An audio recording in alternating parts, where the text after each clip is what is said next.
তাহলে Y divide by হচ্ছে cos x, cos কে ডিফারেন্সিয়েশন করলে কি মাইনাস sin x,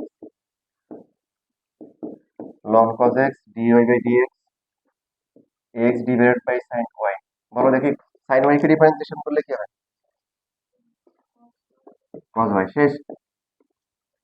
আবার যেহেতু এটা x না, দেখো এখানে sin x থাকলে কি হতো, cos x হতো, বাট করা হয়েছে কার রেসপেক্টে, x এর রেসপেক্টে, এখানে আছে y, তাহলে এই y কে কি করতে হবে, আবার ডিফারেন্সিয়েশন করতে হবে, ঠিক না? বুঝছিস সবাই?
লাস্টের লাইনটা সবাই লিখতে পারবা? হুম, ওটা জাস্ট ওই পাশে পাঠিয়ে দিও তাহলে হবে। তোমাদের হয়তো কোশ্চেন দেখে যে এত বড় ম্যাথ কিভাবে এত ছোট জায়গায় করা হয়েছিল, তাই না? কিভাবে করতে পারছিলাম, যেটা বললাম যে তোমরা তো ডাইরেক্ট অ্যাডমিশন দিবে না, তোমরা অ্যাডমিশন কোচিং করবে, তো তখন তোমাদের আগে থেকে কি করাবে, প্র্যাকটিস করাবে। তো তখন এরকম থাকে আর কি, যে তোমার যে একটু জায়গা থাকে, নিয়ম হচ্ছে যে এটাকে দুই ভাগ করবা, এখান থেকে লিখবা আবার এখান থেকে লিখবা, না হলে লেখা শেষ করতে পারবে না। আর কারণ যদি হচ্ছে যে লেখা যদি হেলদি থাকে, ওই 3-4 মাসের প্র্যাকটিসে ডায়েট কন্ট্রোলে সে হচ্ছে যে একদম পুরো ইয়ে হয়ে যাবে, কন্ট্রোলে চলে আসবে।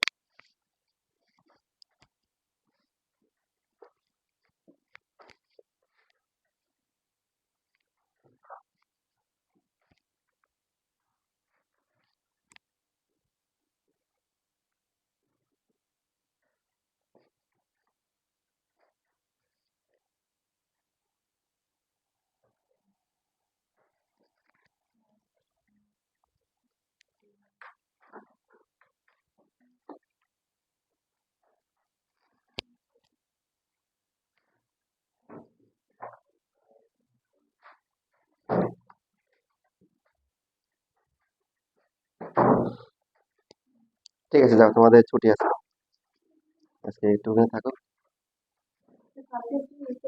কালকে চ্যাপ্টার করবো। তোমাদের তো স্টেট লাইন তো শেষ, তাই না? উম, তো নেক্সট উইকের মধ্যে যদি গ্যাপ থাকে এমসিকিউ গুলো সলভ করে ফেলিও। কালকে না, মানে আগামী সপ্তাহের এই সপ্তাহের মধ্যে যদি ফ্রি থাকো, স্টেট লাইনে এমসিকিউ গুলো সলভ করে ফেলিও।